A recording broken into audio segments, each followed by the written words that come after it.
Hey guys, enjoy these new 20 stories. We hope you enjoy them. Let us know your thoughts. And as always, most of you listening aren't subscribed, so please smash that subscribe button and hit that like button too. It's free and does so much for us. We're forever grateful. Now to the stories.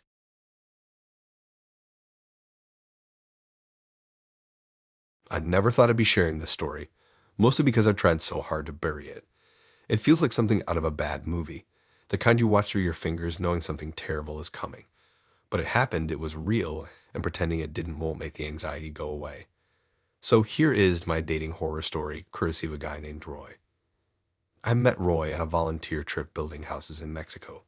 He was charming, charismatic, and seemed genuinely committed to helping others. He was tall, with kind eyes and a disarming smile. We bonded over shared frustrations with poorly hammered nails and late-night conversations about our dreams for the future. He seemed good, solid, the kind of guy you could bring home to your parents without cringing. After the trip, we stayed in touch, and a few weeks later, he asked me out on a date. I was hesitant. I usually don't jump into things quickly, but something about Roy felt different. He was so genuine, so open, so earnest. So I said yes. Our first date was perfect. We went to a small Italian restaurant, talked for hours, and laughed until our stomachs hurt. He even walked me home and gave me a chaste kiss on the cheek. I was smitten. In the following weeks, we spent a lot of time together. We went to museums, concerts, and even took a few weekend trips out of town.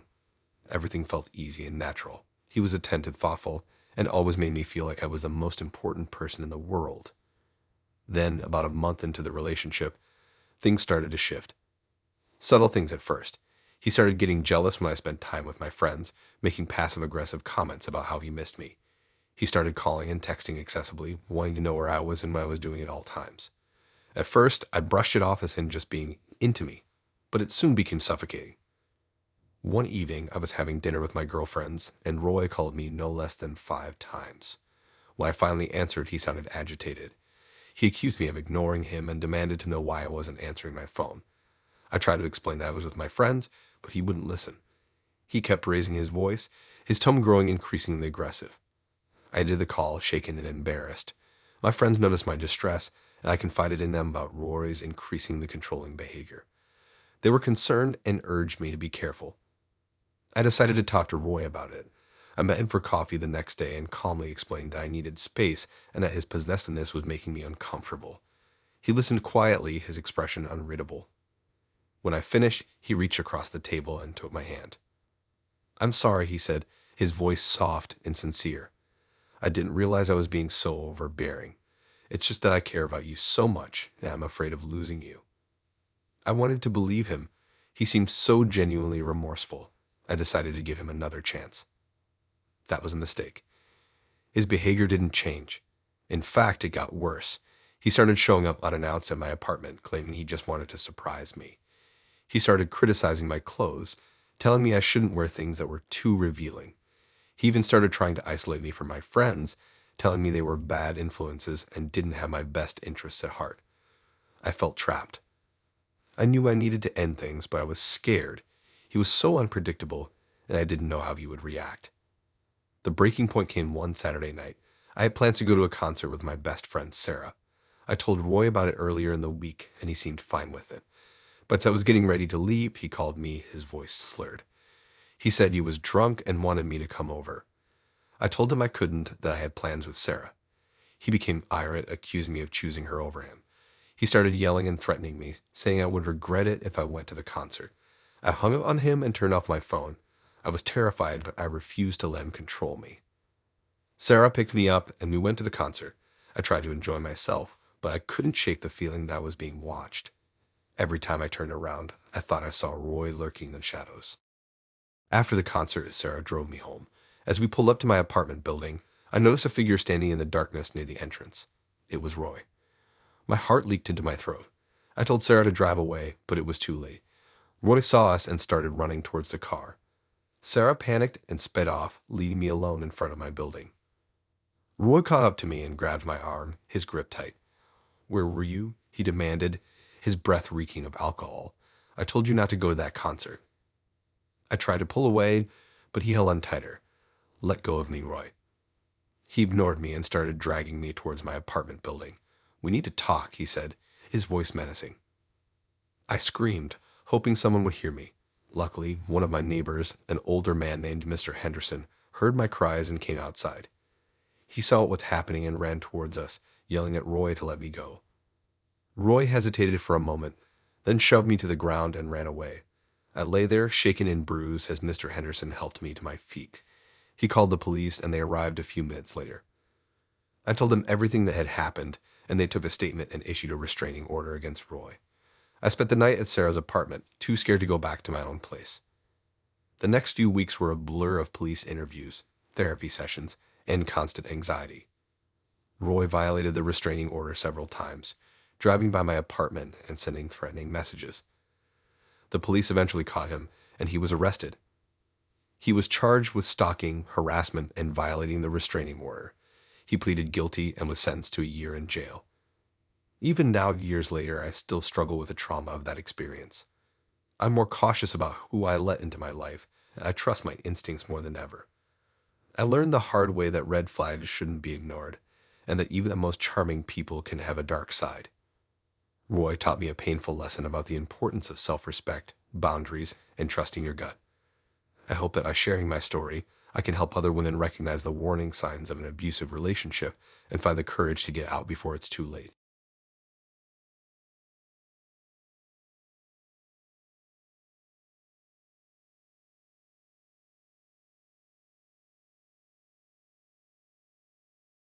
That experience taught me to always be aware of the small details, the little things that feel off but are easily dismissed. Because sometimes those tiny discrepancies are the only warning you get before you walk headfirst into a nightmare. I met Una at a comic book convention. Yeah, I know, peak nerd cliche, but it's the truth. I was dressed as Nightwing, she was rocking a spot on Harley Quinn. We hit it off immediately, bonding over our shared love of obscure indie comics and our mutual disdain for the commercialization of the whole scene. Una was quirky, intelligent, and genuinely funny. She had this infectious energy that drew me in, and her enthusiasm for everything she loved was contagious. Plus, she was gorgeous. Bright green eyes, dark curly hair, and this mischievous grin that made my heart do a weird little flip. We exchanged numbers and started texting, and soon we were spending hours talking about everything and nothing. She was a writer, working on some kind of fantasy novel, and was a software developer, so we had completely different careers, but somehow we just clicked. She had a dark sense of humor I got a kick out of. Our first date was at a hole-in-the-wall pizza place that specialized in weird toppings. We ordered a pizza with anchovies and pineapple, I know, don't judge, and we laughed until our sides hurt. It felt easy, natural, like I'd known her forever. Things moved quickly after that. We started spending every weekend together, exploring the city, going to concerts, and just generally nerding out. She introduced me to her friends, a diverse group of artists, musicians, and fellow writers, and I felt that I finally found my tribe. But there were always these little things, these tiny details that didn't quite add up. For example, she was incredibly secretive about her apartment. She always wanted to hang out at my place, saying hers was a mess, but she never invited me over. I asked a couple of times, but she always brushed it off, saying she wasn't ready for anyone to see her creative chaos. Then there was her past. She was vague about her family, her childhood, and her previous relationships. If I asked her anything too personal, she'd change the subject or deflect with a joke. It was like she was deliberately trying to keep me at arm's length. The biggest red flag, though, was her obsession with my dreams. She was fascinated by them, constantly asking me about my nightmares, my recurring dreams, and my deepest fears. She'd record our conversations about my dreams in a notebook, saying she was using them for inspiration for her writing. It felt a little weird, but I brushed it off, telling myself she was just being creative. One night, I had a particularly vivid nightmare. I dreamed I was trapped in a dark forest, being chased by a shadowy figure with glowing red eyes. I woke up in a cold sweat, my heart pounding in my chest. I told Una about the dream the next morning, and she listened intently, her eyes sparkling with excitement. She asked me a million questions about the forest, the figure, and the feeling of dread that permeated the dream. She kept writing in her notebook, scribbling furiously as I described every detail. That night, I had the same nightmare again. The forest was darker, the figure was closer, and the feeling of dread was even more intense. I told Una about it again the next morning, and she seemed even more excited than before. She asked me to draw the figure, to describe its movements, and to elaborate on the sounds I heard in the forest. I was starting to feel uneasy, like I was being used somehow. The nightmares continued night after night, each one more terrifying than the last. I was exhausted, anxious, and starting to feel paranoid. I knew something was wrong, but I couldn't put my finger on it. One day, I decided to surprise Una at her apartment. I knew she didn't like me coming over, but I needed to see where she lived to get a sense of her world. I drove to the address she had given me, a rundown apartment building in a sketchy part of town. I knocked on her door, but there was no answer. I tried the doorknob, and to my surprise, it was unlocked. I hesitated for a moment, then pushed the door open and stepped inside. The apartment was dark, cluttered, and smelled faintly of incense and something else I couldn't quite place. The walls were covered in strange symbols and drawings, and the furniture was draped in black cloth. It felt like I had walked into some kind of occult ritual site. I called out Una's name, but there was no response. I started to explore the apartment, my heart pounding in my chest. In the bedroom, I found a large altar covered in candles, crystals, and various strange objects. And on the wall above the altar, I saw a series of drawings that made my blood run cold. They were drawings of my dreams. The forest, the figure, the feeling of dread. Everything was there, rendered in disturbing detail. And beneath each drawing, there were names scrawled in blood. My name. I suddenly understood. Una wasn't just using my dreams for inspiration, she was somehow manipulating them. She was feeding off my fear, using my nightmares to fuel some kind of dark ritual. I turned to leave, but it was too late. Una was standing in the doorway, her eyes glowing with an unnatural light. She was holding a knife, and her mischievous grin had been replaced by a look of pure, unadulterated madness. "I've been waiting for you," she whispered, her voice raspy and distorted. "It's time for you to become a part of my story." I don't remember much after that. I remember struggling, fighting for my life, and somehow managing to escape. I ran out of the apartment building and didn't stop running until I reached the police station. Una was arrested and charged with assault, but the investigation revealed something even more disturbing. She had a history of mental illness and had been obsessed with the occult for years. She believed that she could gain power by manipulating other people's dreams. I never saw her again. I still have nightmares about what happened. But the experience taught me to always be aware of the small details, the little things that feel off.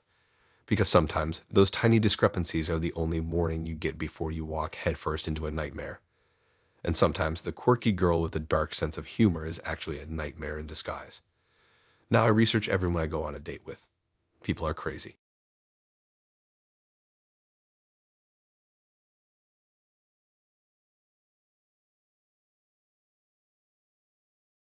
I never felt unsafe until that moment when Jesse smiled. Up until then, he was just intense. A little too eager, maybe, but not threatening. We'd met in a hiking group's forum. I posted about wanting to find someone to tackle a specific trail, one known for its challenging terrain and stunning views. Jesse replied almost immediately, practically begging to join. He'd apparently been wanting to hike that trail for ages, but hadn't found anyone else interested. I checked out his profile. He was in his early 30s like me. His pictures showed him outdoors, hiking, rock climbing, kayaking. He looked fit and capable, and his messages were enthusiastic and polite. I figured, what the heck? It was a public trail, broad daylight, and had no pushover. The hike itself started off fine. Jesse was chatty, almost overwhelmingly so. He peppered me with questions about my life, my job, my hobbies. He seemed genuinely interested, which was nice, but it was also a little much. I tried to steer the conversation towards more general topics, like the trail itself or our shared love of nature. As we climbed higher, the trail grew steeper and more isolated. We passed a few other hikers in the beginning, but eventually we were completely alone. The scenery was incredible: towering pines, jagged cliffs, and a breathtaking view of the valley below. But the isolation started to get to me. Jess's energy didn't help. He kept talking about how beautiful the nature was. Jesse kept pushing the pace, walking faster and faster, leaving me struggling to keep up. I asked him to slow down, but he just brushed it off, saying he wanted to reach the summit before it got dark. I started to feel a little resentful. This was supposed to be a shared experience, but it felt like he was just trying to show off. Then he started talking about his ex. It came out of nowhere. He launched into a long, bitter tirade about how she'd cheated on him, how she'd ruined his life, how he could never trust women again. It was intense and unsettling, and I didn't know how to respond. I just listened in silence, hoping he eventually run out of steam. But he didn't. He kept going, his voice growing louder and more agitated. He started saying things like, "You're not like her, are you? And you seem different, but are you really?" I tried to reassure him, to tell him that I wasn't his ex and that I wouldn't do anything to hurt him. But it was like he wasn't even listening. We finally reached the summit, and the view was even more spectacular than I'd imagined. But I couldn't enjoy it. Jess's dark mood had completely soured the experience. He walked to the edge of the cliff, gazing out at the valley below. I stayed back, keeping my distance. He stood there for a long time, silent and still. The wind whipped around us, and the sky grew darker, threatening rain. Then he turned to me, and he smiled. It wasn't a friendly smile. It was a cold, unsettling smile that didn't reach his eyes. It was the smile of someone who was unhinged. "You know," he said, his voice soft and chilling. "Sometimes I think about just pushing someone off the edge, just to see what it would be like." My blood ran cold. I froze, paralyzed with fear. I knew in that moment that I was in real danger. I tried to stay calm, to reason with him. "Jesse," I said, my voice trembling, "that's not funny. You shouldn't say things like that." He just kept smiling, his eyes fixed on mine. "But it is funny," he said. "It's funny how easy it would be. One little push, and poof." He took a step towards me, and I instinctively stepped back. I looked around, desperately searching for a way out. But there was nowhere to go. We were alone, at the top of a mountain, with a man who was clearly losing his grip on reality. I knew I had to do something, and fast. I couldn't run. He was faster than me. I couldn't fight him. He was stronger than me. I had to try to reason with him, to appeal to whatever shred of humanity was left inside him. "Jesse," I said, trying to keep my voice steady, "I understand you're hurting. I understand you've been through a lot. But this isn't the answer. Hurting someone else won't make you feel better. It will only make things worse." He stopped smiling, his expression softening slightly. You really think so?" he said, his voice barely a whisper. "I know so," I said. "I've been there. I've been hurt too. And I know that the only way to heal is to find peace within yourself, not to inflict pain on others." He looked at me for a long time, his eyes searching mine. I held my breath, praying that he would listen. Finally, he sighed. The tension seemed to drain out of him, and he looked away. "Maybe you're right," he said. We stood there in silence for a few minutes, the wind howling around us. Then he turned and started walking back down the trail. I followed him, keeping my distance, my heart pounding in my chest. The hike back down was agonizing. Jesse didn't say a word. I kept expecting him to snap, to try something, but he just walked in silence, his head bowed. When we finally reached the trailhead, I practically ran to my car. I didn't say goodbye, I didn't even look back. I just got in and drove away as fast as I could. I reported Jesse to the police, but they said there was nothing they could do. He hadn't actually threatened me, and there was no evidence of any wrongdoing. I never heard from him again. I deleted his number, blocked him on social media, and tried to erase him from my memory. But the image of that smile, that cold, unsettling smile, will stay with me forever. I still hike, but I'm much more careful now. I only go with people I know and trust, and I always let someone know where I'm going and when I expect to be back. I learned a valuable lesson that day. Sometimes the most dangerous monsters are the ones who seem the most harmless, and sometimes a smile can do the most terrifying thing of all.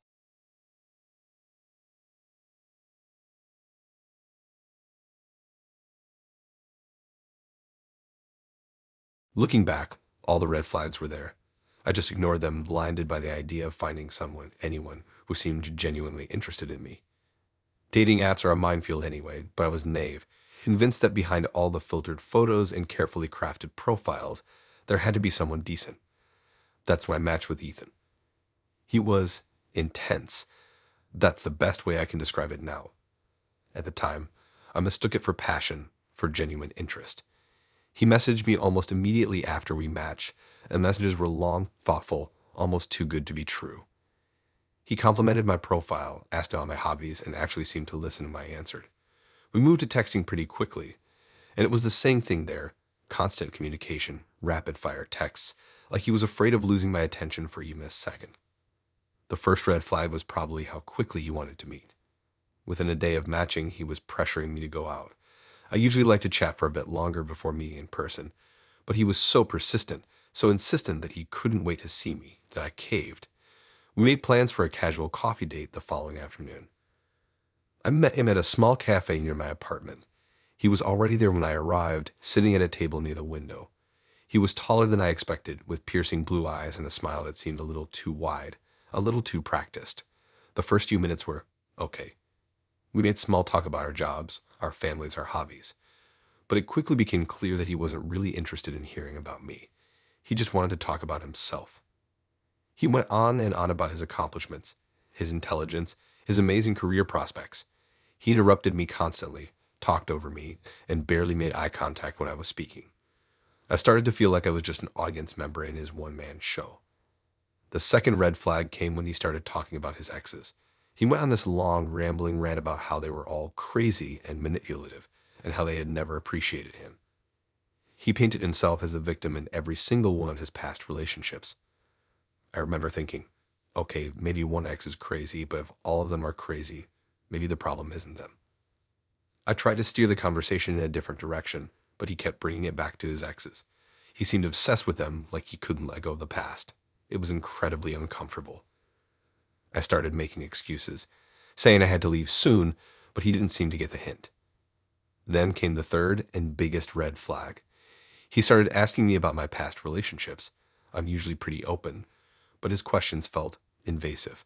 He wanted to know every detail, every mistake I'd made, every argument I'd had. He kept pressing me, even when I told him I wasn't comfortable sharing certain things. He asked me if I was still in contact with any of my exes. When I said yes, that I was still friends with one of them, his face darkened. He started accusing me of still having feelings for him, of not being over him. It was ridiculous. I tried to explain that we were just friends, that there was nothing romantic between us, but he wouldn't listen. He stood up abruptly, his voice rising, attracting the attention of the other patrons in the cafe. I knew it, he said, his eyes blazing. I knew you were just like the others. You're all the same. I was mortified. I grabbed my purse and stood up to leave, but he grabbed my arm. Don't walk away from me, he said, his grip tightening. I'm not finished talking to you. I tried to pull away, but he wouldn't let go. I started to panic. I was trapped in a public place, but still trapped. Let go of me, I said, my voice trembling. You're hurting me. Thankfully, someone intervened. A barista saw what's happening and came over to our table. Is everything okay here? She asked, her voice calm but firm. Ethan finally released my arm, his face flushed with anger. Everything's fine, he said, trying to regain his composure. We were just having a disagreement. It doesn't look fine, the barista said, narrowing her eyes. I think you should leave. Ethan glared at her, then turned to me. You'll regret this, he said, his voice low and menacing. You'll see. Then he stormed out of the cafe. I stood there for a moment, shaking, trying to catch my breath. The barista offered me a glass of water and asked if I wanted to call the police. I declined, not wanting to make a bigger scene. I just wanted to go home and forget the whole thing ever happened. But it wasn't over. Over the next few weeks, Ethan started harassing me. He sent me constant texts and emails, filled with apologies, accusations, and threats. He started showing up at my apartment building, waiting outside for me. I blocked his number, blocked his email, but he just created new accounts. I started to feel like I was being watched. I'd see him lurking in the shadows, following me home from work. I was terrified. I started sleeping with a knife under my pillow, jumping at every sound. I finally went to the police, but they couldn't do anything unless he actually threatened me or physically harmed me. They told me to get a restraining order, but that would mean having to see him in court, having to relive the whole experience. I didn't think I could handle it. I ended up moving. I didn't tell anyone where I was going, not even my friends.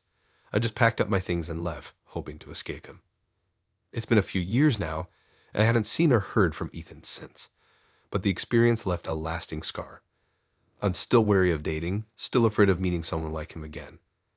I see red flags everywhere now, even when they're not there. I learned a valuable lesson, though. Trust your gut. If something feels off, it probably is. Don't ignore the red flags, no matter how charming or persistent someone may seem. Your safety and well-being are more important than anything else. And there is nothing more horrific than the reality of ignoring the reality of the signs someone is dangerous.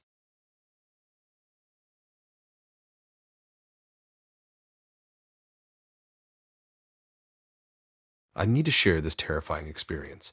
I've always been pretty independent, comfortable being alone, not really needing a romantic relationship to feel complete. Last year, I decided to give dating another shot. I'd been single for a while, and the idea of having someone to share experiences with sounded nice. I downloaded one of those apps, the one with the coffee cup logo, and started swiping. That's how I matched with Tony. His profile was pretty generic. A couple of pictures of him hiking, one with the dog, and a bio that said he was looking for someone genuine and fun-loving. He seemed normal enough, and our initial conversations were harmless. We talked about our jobs, our hobbies, our favorite movies. He was a little intense with the compliments, always calling me beautiful and amazing, but I brushed it off. I figured he was just trying to make a good impression. After a week of chatting, he asked me out. I hesitated at first. Something about him still felt a little off, but I couldn't put my finger on it. I told myself I was being paranoid and agreed to meet him for dinner. We decided on a small Italian place near my apartment. The date started out okay. Tony was charming and attentive. He held doors open for me, pulled out my chair, and made sure my water glass was always full. He asked a lot of questions about me, which I appreciated. But as the evening went on, his questions became more probing, more personal. He wanted to know about my past relationships, about my family, about my deepest fears and insecurities. I tried to deflect some of his questions, but he was persistent. He'd steer the conversation back to whatever personal topic I tried to avoid. It felt like he was trying to dig under my skin. Then he started talking about his ex. He told me how she had betrayed him and how he had been completely blindsided by the breakup. He went on and on about how she was a terrible person and how he could never trust anyone again. It was a huge red flag, but I was too polite to just get up and leave. I just listened quietly, nodding sympathetically. After dinner, he insisted on walking me home. I lived in a safe neighborhood, but I still felt uneasy walking alone with him in the dark. As we walked, he kept talking about his ex, his voice growing louder and more agitated. He started saying things like, "She'll regret what she did to me, and I'll make her pay." By the time we reached my apartment building, I was terrified. I quickly thanked him for the date and rushed inside, fumbling with my keys in my haste.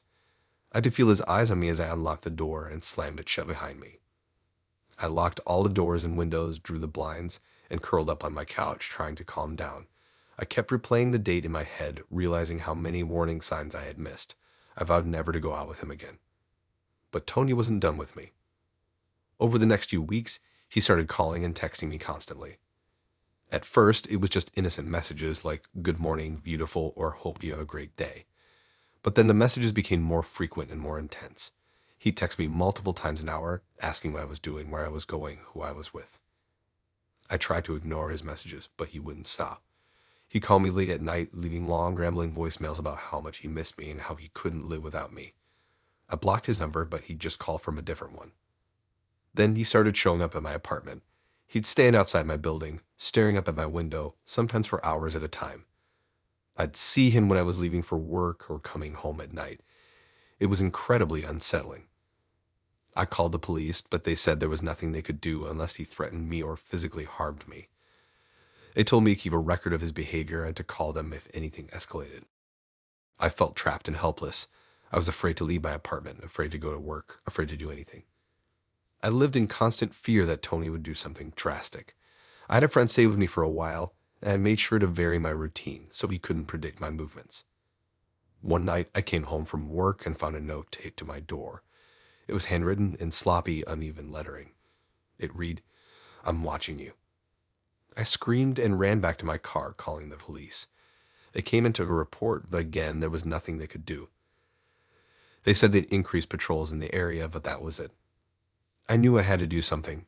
I couldn't live like this anymore. I decided to take matters into my own hands. I started researching Tony online, digging through his social media accounts and searching for any information I could find. I discovered that he had a history of stalking and harassment. He had been arrested several times for similar behavior in the past, but he had always managed to get off with a slap on the wrist. I contacted one of his previous victims, a woman who had filed a restraining order against him years ago. She told me that he was incredibly manipulative and dangerous, and that I needed to protect myself. I took her advice and filed for a restraining order against Tony. I presented the police reports, the messages, the note, and the information I had gathered about his past. The judge granted the restraining order, which meant that Tony was legally required to stay away from me and my apartment. I felt a sense of relief, but I knew that a piece of paper wouldn't necessarily stop him. I installed security cameras around my apartment, changed my locks, and bought a can of pepper spray. I was determined to protect myself. For a few weeks, everything was quiet. I didn't see or hear from Tony. I started to relax a little, thinking that maybe the restraining order had worked. But then one night, I woke up to a noise outside my window. I crept over to the window and peeked through the blinds. There he was, Tony, standing in the shadows across the street, staring up at my apartment. I froze, my heart pounding in my chest. I grabbed my phone and called the police. They arrived within minutes and arrested Tony for violating the restraining order. He's currently in jail awaiting trial. I don't know what will happen to him, but I hope he stays locked up for a long time. I'm still traumatized by what happened, and I'm still afraid. I'm in therapy, trying to process everything. This experience has taught me that you can never really know someone, even if they seem normal and harmless. It's also taught me the importance of trusting your gut and taking action when you feel threatened. I'm sharing my story in the hope that it will help other women who may be in a similar situation. You're not alone, and you don't have to suffer in silence. Please reach out for help if you need it.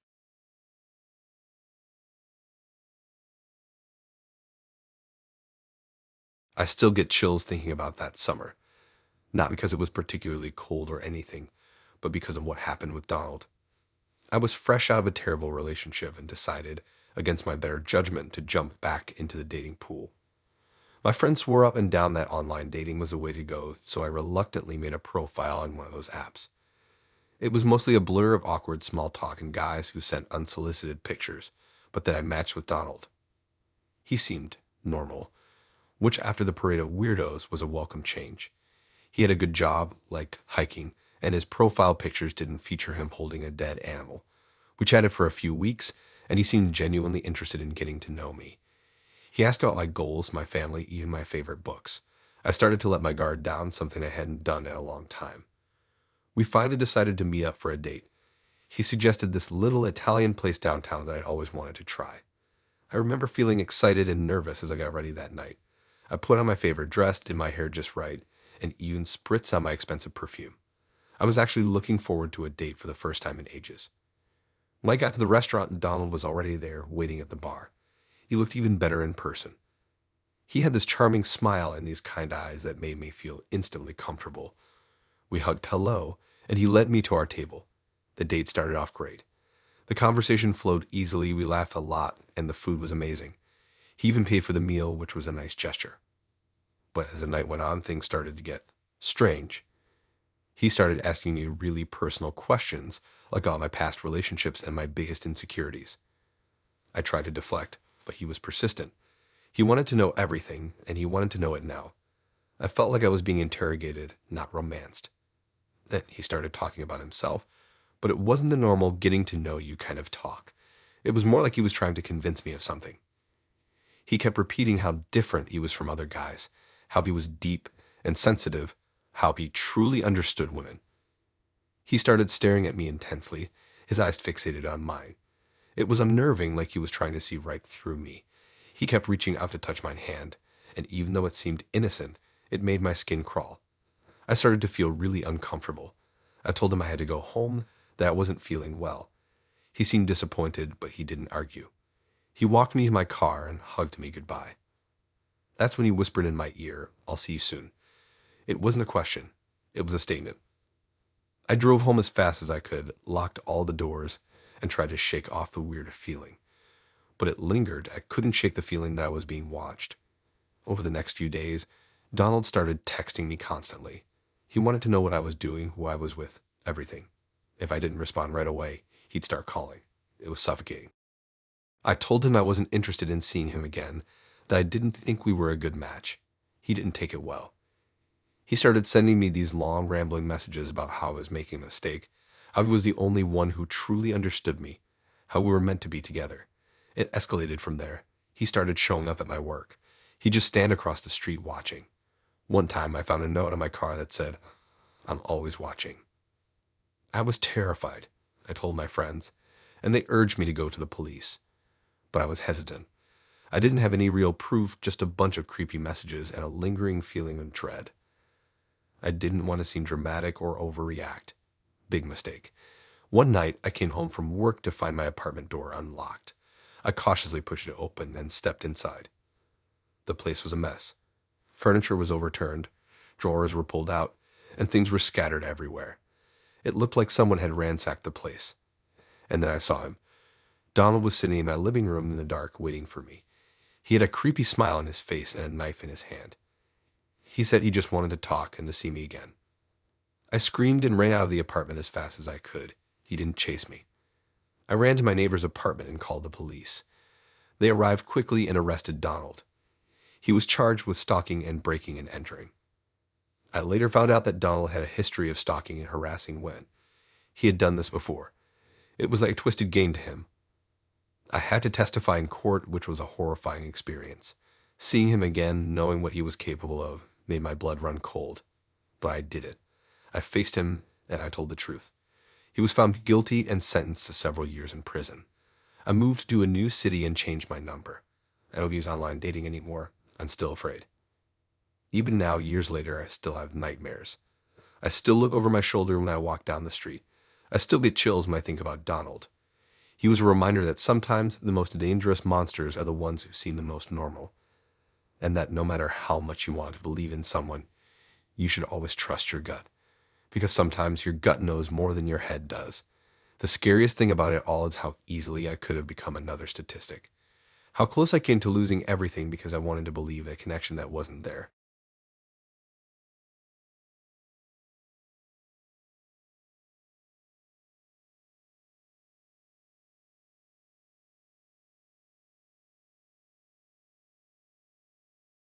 That experience taught me to always be aware of who you let into your life, no matter how charming they may seem at first.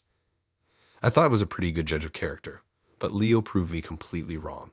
It started like any other dating story, swiping, matching, small talk, and finally agreeing to meet up for a coffee.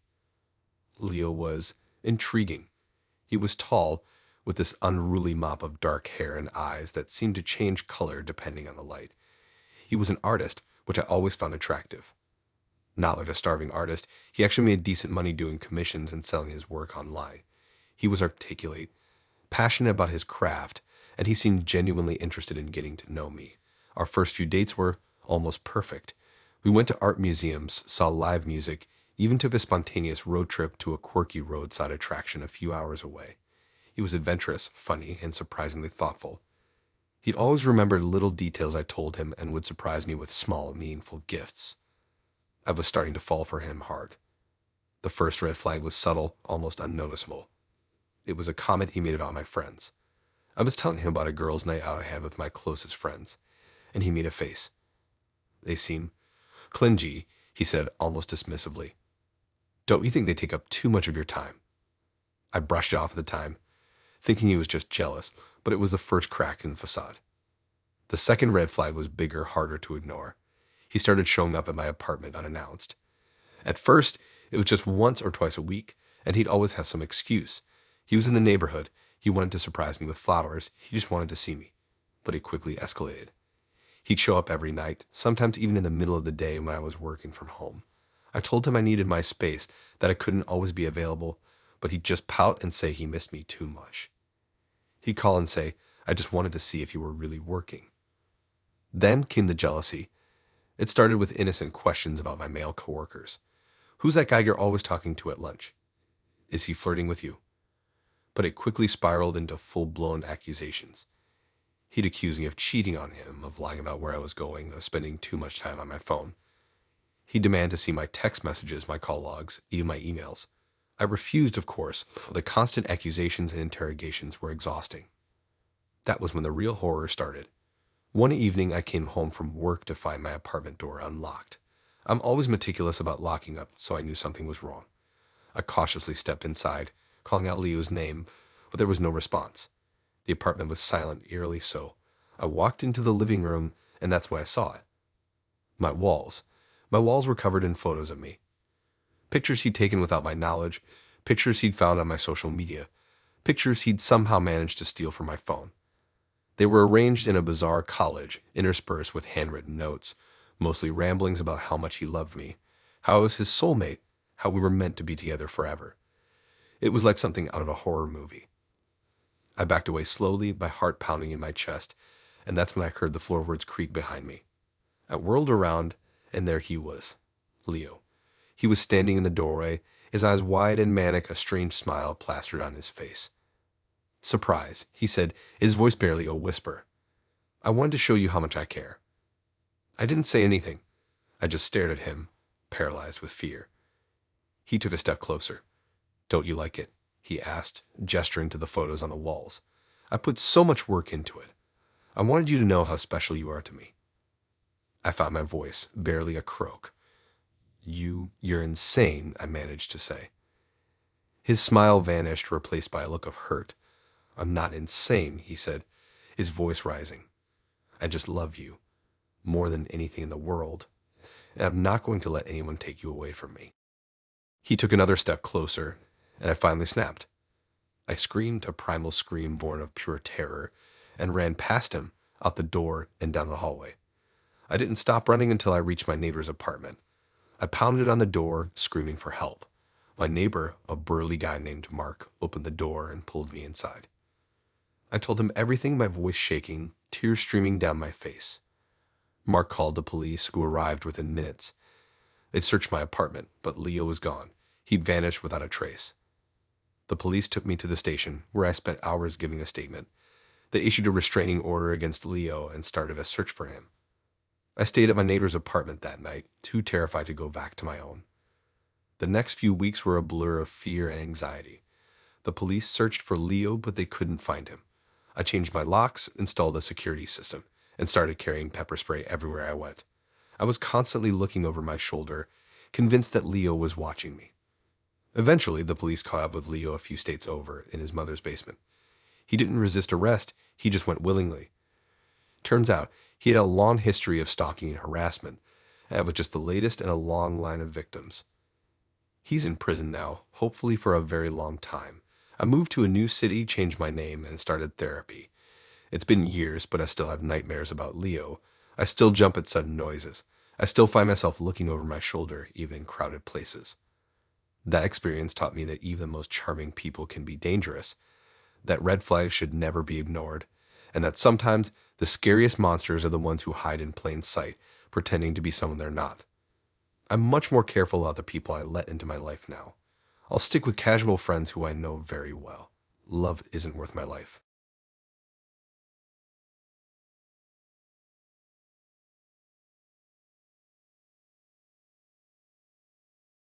It was supposed to be a routine meetup. Coffee, maybe a walk if the weather cooperated, the usual getting to know you song and dance. I'd matched with Hero on Bumble. Her profile was pretty standard. A couple of smiling selfies, one hiking picture, a bio that mentioned a love for dogs and bad puns. Seemed harmless enough. We chatted for a few days, and she seemed funny, smart, and, well, normal. That's always a good start. I suggested a local coffee shop downtown, a place I've been to a million times. Public, well-lit, plenty of escape routes if needed. I showed up a few minutes early and grabbed a table near the window. Hero arrived right on time, and my first impression was off. Her pictures hadn't done her justice, in an unsettling way. In the photos, she looked like an average attractive woman.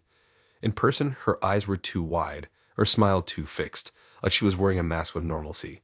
Still, I tried to be polite. We ordered our drinks, and the conversation started awkwardly. She kept staring at me with that unnerving intensity, like she was trying to dissect me with her eyes. I asked about her work, her hobbies, the usual stuff, but her answers were vague and short. "So, what do you do?" I asked, taking a sip of my latte. "I work with things," she replied, her voice a little too breathy. "Things like—" "You wouldn't understand," she said, cutting me off with a tight smile. "It's very niche." Okay, weird. I tried another angle. "What about your hobbies? Your profile mentioned you like hiking." "Oh, yes," she said, her eyes glazing over. "I love to be in nature, to feel the earth beneath my feet, to connect." The way she said connect sent a shiver down my spine. It felt performative, like she was reciting lines from a bad movie. I started getting the feeling that she wasn't who she said she was, or maybe who she thought she was. The conversation continued like this for about half an hour, a series of stilted exchanges and increasingly bizarre non-answers. I was starting to get seriously creeped out, but I didn't want to be rude. I mean, maybe she was just shy, or maybe she was having an off day. I decided to try and steer the conversation towards something lighter, something less existential. "So, did you see the game last night?" I asked, referring to a local sports team. Her eyes snapped back into focus, and she leaned in closer, her voice dropping to a near whisper. "I don't care about games. I care about the truth." "The truth?" I repeated, my eyebrows raised. "What truth?" "The truth about what's really out there," she said, her gaze darting around the coffee shop. "The things they don't want you to know." Oh, great. A conspiracy theorist. This was going from bad to worse. I started subtly scanning the room, looking for an opportunity to make a graceful exit. "Look, I'm not really into conspiracy theories," I said, trying to keep my tone light. "I'm more of a believe it when I see it kind of guy." Her smile vanished and her eyes narrowed. "You're blind," she said, her voice laced with venom. "You're all blind." She reached into her purse, and my heart leaped into my throat. Was she going to pull out a weapon? A manifesto? I braced myself for the worst. Instead, she pulled out a small, intricately carved wooden box. She opened it carefully, revealing a collection of what looked like dried herbs and bones. "These are the keys," she said, holding up the box. "The keys to unlocking the truth."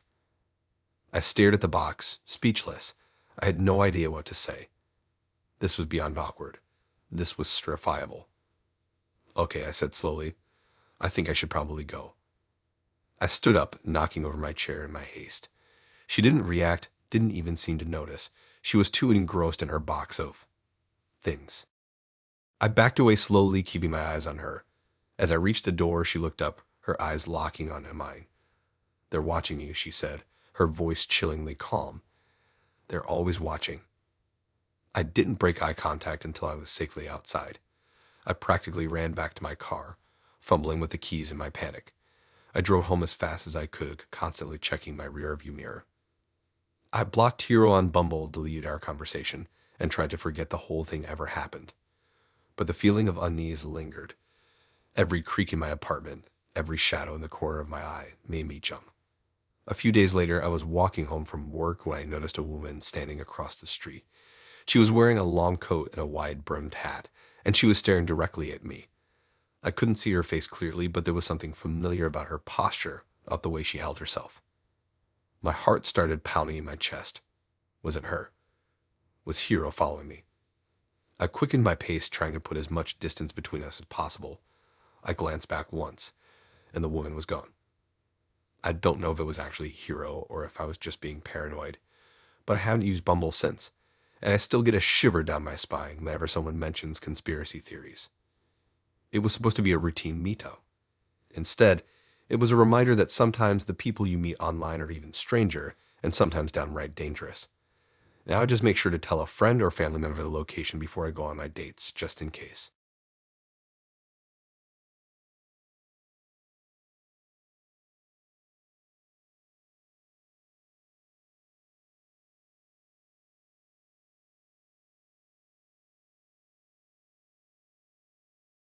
I never imagined I'd be telling this story. It feels like something out of a bad Lifetime movie, something that happens to other people, not someone like me. I was always cautious, sensible, the friend who gave everyone advice. But I was also lonely, and maybe that made me blind to the warning signs. It all started on a book lovers forum. I know, incredibly cliche, right? I'm an avid reader, and the forum was a great way to connect with like-minded people, discuss our favorite authors, and even organize local meetups. That's where I met Ruben. He messaged me privately after one of my posts, commenting on my insightful analysis of a particular novel. We struck up a conversation, and I was immediately drawn to his intelligence, his wit, and his seemingly genuine interest in my thoughts and opinions. He was articulate, well-read, and unlike most of the guys I met online, he didn't immediately try to steer the conversation towards sex. We chatted online for a few weeks before exchanging numbers. The texts were just as engaging as the online conversations. He asked about my life, my work, my dreams. He shared his own aspirations, his love for writing, his passion for social justice. He seemed like the perfect guy, almost too good to be true. The first red flag looking back was his reluctance to video chat or meet in person. He always had an excuse. He was busy with work, he was traveling, he was dealing with a family emergency. I chalked it up to him being introverted or shy, but it shouldn't have raised alarm bells. Finally, after a month of online and text-based interactions, he agreed to meet for coffee. He suggested a small, independent bookstore cafe in a neighboring town, about an hour's drive from my place. I was excited, nervous, but mostly excited.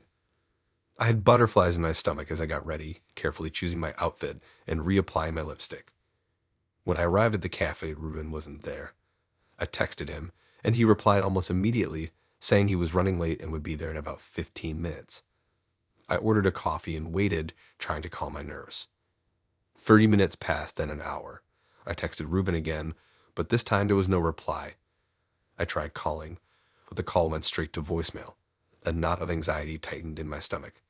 Something wasn't right. I decided to wait another half hour, hoping he would show up.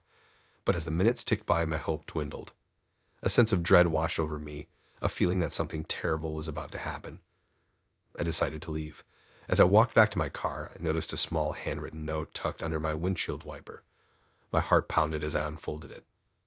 The note read, "You look much prettier in person. Don't worry, I'm always watching." I froze, paralyzed with fear. I looked around frantically, scanning the street, the cafe windows, the surrounding buildings. I couldn't see anyone, but I felt like I was being watched, scrutinized, judged. I fumbled with my keys, unlocked my car, and jumped inside, locking the doors behind me. I started the engine and sped away, my hands shaking uncontrollably. As I drove, I kept checking my rearview mirror, convinced that I was being followed. Every pair of headlights, every passing car sent my heart racing. I didn't relax until I was safely back in my apartment, doors locked, curtains drawn.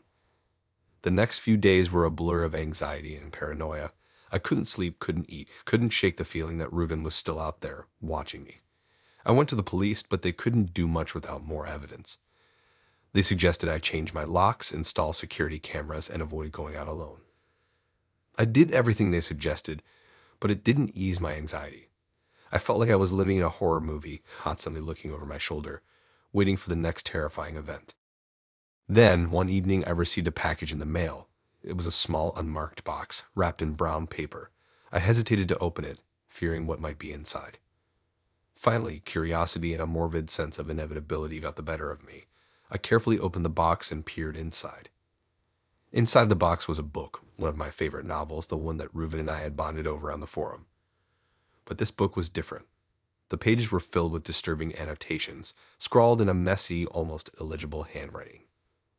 The annotations were filled with violent fantasies, sexual innuendos, and threats directed at me. It painted a horrifying picture of Ruben's true intentions, his twisted desires, his complete lack of empathy. The last page of the book contained a single chilling sentence: "I'll make you mine, one way or another." I screamed. I threw the book across the room, my body shaking with uncontrollable sobs. I called the police again, this time with concrete evidence of Ruben's threats. They took the book as evidence and launched a full-scale investigation. They traced Ruben's IP address, his phone number, his online activity. They discovered that he had been using a fake profile, stealing someone else's identity to lure me into his trap. It took several weeks, but the police finally tracked Ruben down.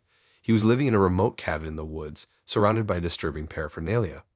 Photographs of me, maps of my neighborhood, even a detailed plan of my apartment. He was arrested and charged with stalking, harassment, and making terroristic threats. He pleaded guilty and was sentenced to a long prison term. I never saw Ruben again, but the experience changed me forever. I'm more cautious now, more skeptical, more aware of the dangers that lurk beneath the surface of online interactions. I still love to read, but I'm not sure I'll ever feel comfortable joining another online forum. I'd never imagined I'd be telling this story, but I hope it serves as a warning to others. Be careful who you trust online. Be wary of people who seem too good to be true. And always, always trust your instincts. It might just save your life.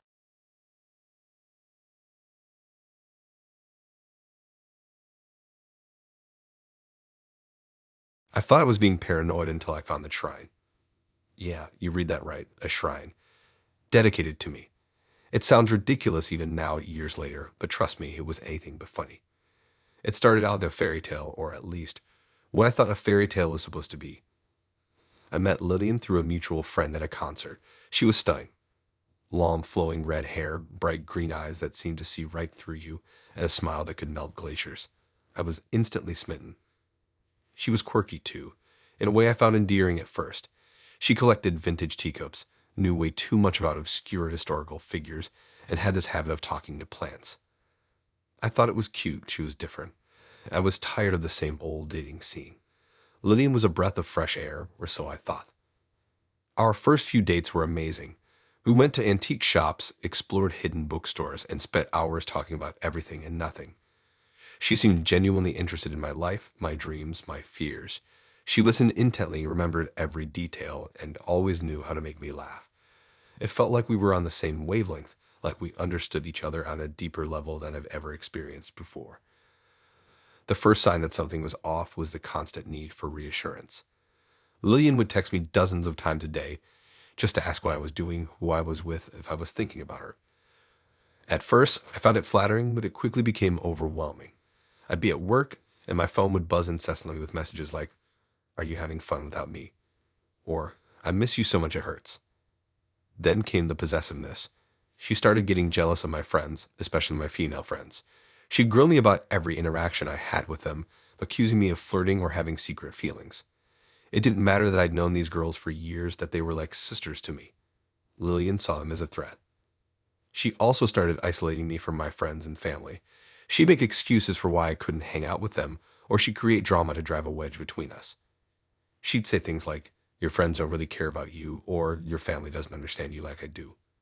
Slowly but surely, I found myself spending less and less time with the people who mattered to me. I tried talking to her about it, telling her that I needed space, that her behavior was suffocating me. But she'd just cry and say that she was afraid of losing me, that I was the only thing that made her happy. I felt guilty, like I was hurting her, so I'd back down, promising to be more understanding, to spend more time with her. It was a vicious cycle. The turning point came when she started showing up at my apartment uninvited. I'd come home from work to find her waiting for me on my doorstep, or she'd let herself in with a key she'd somehow managed to get a copy of. I told her she couldn't do that, that it was a violation of my privacy, but she'd just shrug and say that she wanted to surprise me, that she missed me too much to stay away. One day, I decided to go to my parents' house to watch a football game.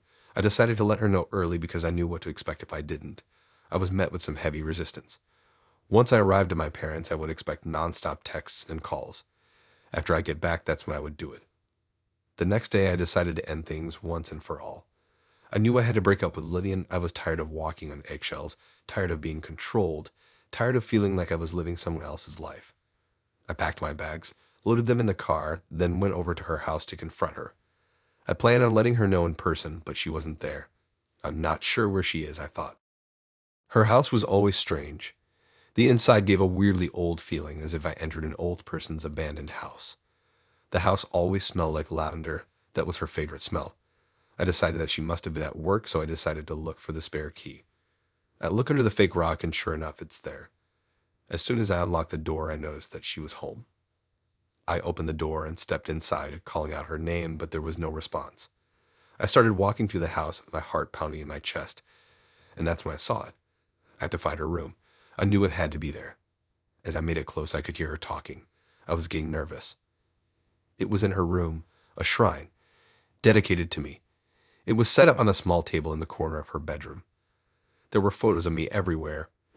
Pictures she'd taken without my knowledge, pictures she'd stolen from my social media, pictures she'd printed out from my parents' Facebook page. They were arranged in a bizarre collage, interspersed with candles, flowers, and handwritten notes. I took one look at the photo of me and her face. It looked like she was talking to the photos. It looked like she was planning something. There were also objects that belonged to me, things she'd somehow managed to steal from my apartment. A toothbrush, a hairbrush, a t-shirt I'd left at her house, even a pair of my underwear. They were arranged around the photos like offerings to some dark god. But the most disturbing thing was the doll. It was a life-size doll made to look exactly like me. It had my hair, my eyes, even my clothes.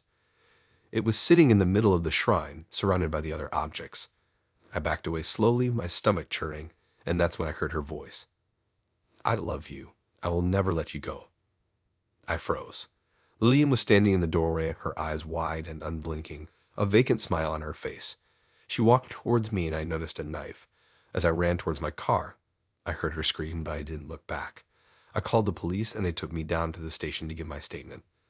Ever since that day, I never forgot to triple check who I'm dealing with.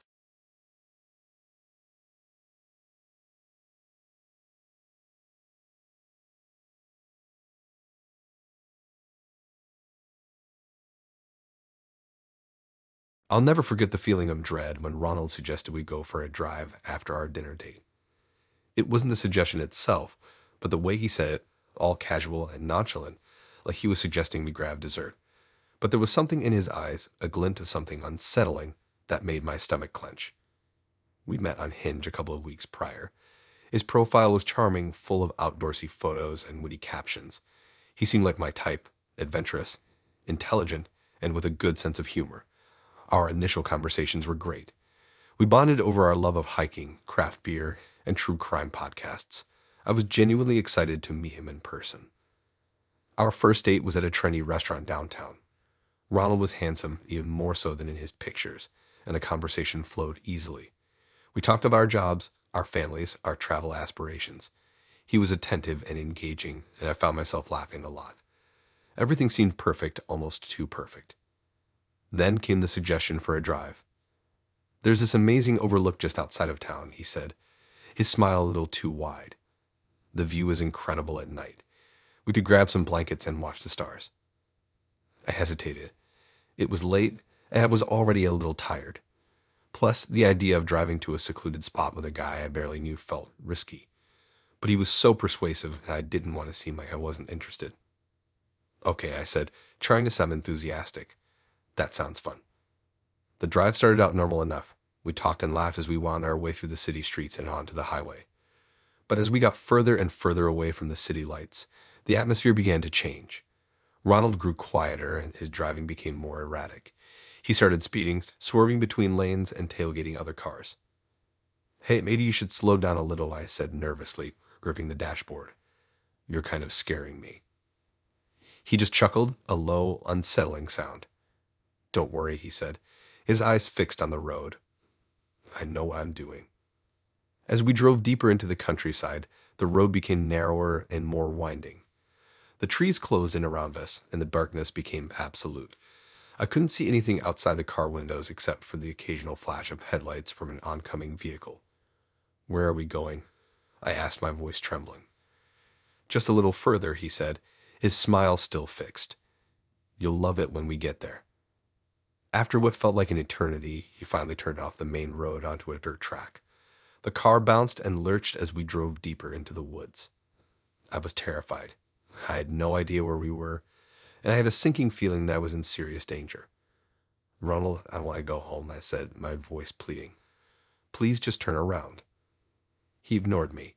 He just kept driving, his grip tightening on the steering wheel. The dirt track led us to a small clearing in the woods. In the center of the clearing was an old, abandoned cabin. "We're here," Ronald said, turning off the engine. "Isn't it beautiful?"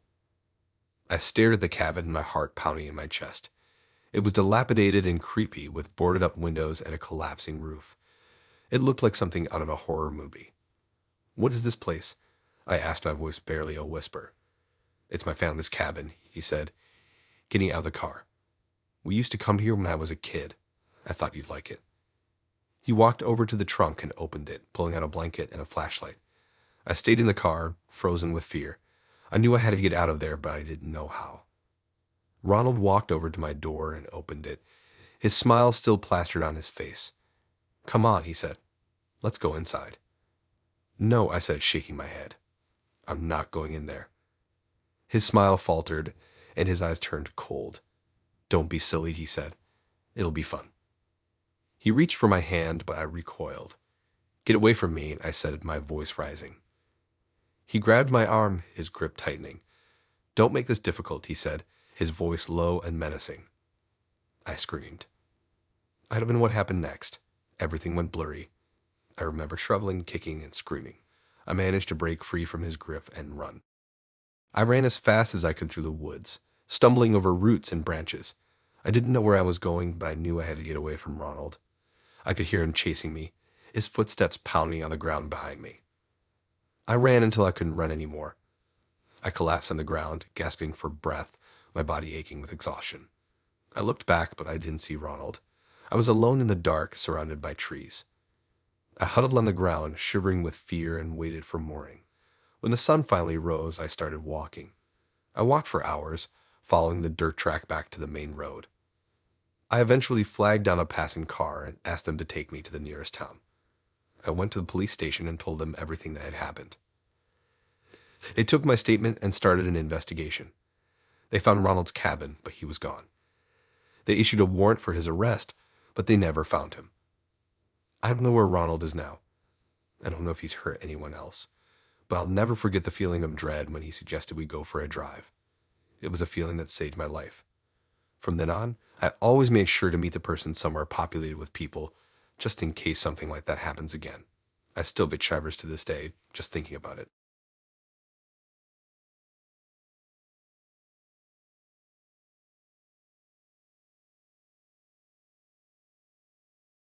I thought it was just my imagination until the second week. I've been seeing Julia for a little over a month, and things were going great. We met at a coffee shop, hit it off immediately, and spent nearly every weekend together since. She was smart, funny, and incredibly attractive. Maybe a little too good to be true, I thought sometimes, but I figured I was just being insecure. The first couple of weeks were like a rom-com. We went hiking, saw movies, cooked each other dinner. She was always so enthusiastic about everything, so eager to spend time with me. It was flattering, intoxicating even.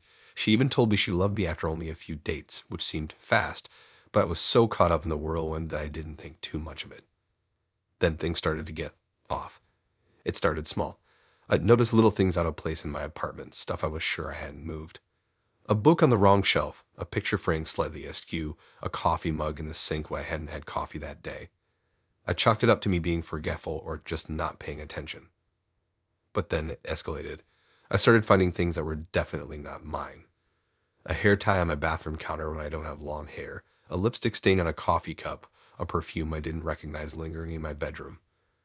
I still tried to rationalize it, telling myself maybe a friend had left something behind, but deep down I knew it wasn't true. One afternoon I came home from work early, feeling sick. As I unlocked the door to my apartment, I heard voices inside. My heart pounded in my chest. I slowly pushed the door open and peeked inside. There was Julia sitting on my couch, talking to someone on the phone. I couldn't hear what she was saying, but her tone was hushed and secretive. As soon as she saw me, her eyes widened and she quickly hung up. "Hey, babe, what are you doing home?" she said, her voice a little too bright. "I was just up waiting for you." "Who were you talking to?" I asked, trying to keep my voice calm. "Oh, just my mom," she said, avoiding my gaze. "You know how she is." I didn't believe her for a second. Her behavior was so strange and evasive. I decided to play along, though. I didn't want to confront her without knowing more. Over the next few days, I became increasingly paranoid.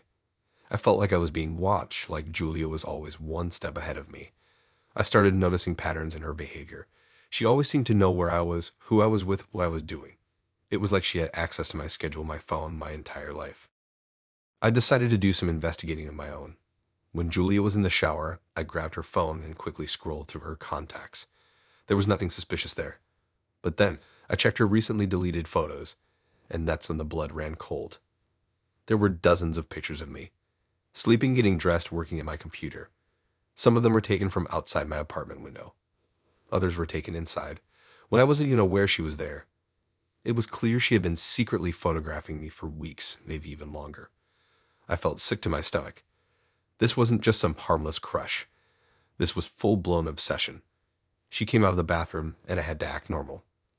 I didn't know what to do, so I just said, "I will be heading out with the guys for a drink." She agreed with a very odd look on her face. I knew I had to get out of there, but I was also afraid to confront her directly. I decided to go to a friend's house and figure out what to do. As I was packing a bag, I heard a noise behind me. I turned around and saw Julia standing in the doorway, her eyes wide and manic. In her hand, she held a large kitchen knife. "I know what you did," she said, her voice trembling. "I know you saw the pictures." I froze, my heart pounding in my chest. "Julia, just put the knife down," I said, trying to sound calm. "Let's just talk about this."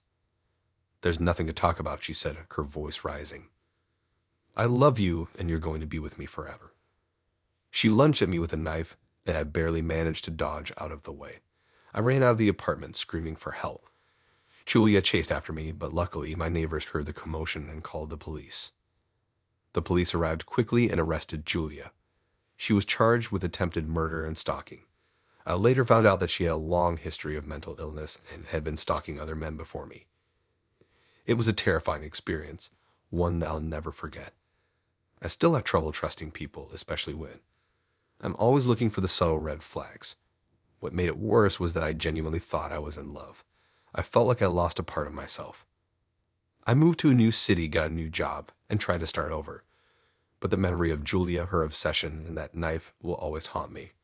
I learned that you can never truly know someone, and that sometimes the people who seem the most normal are the ones you should fear the most. I still get worried when girls mention that they love me after just a few dates. I definitely get nervous if they act too interested.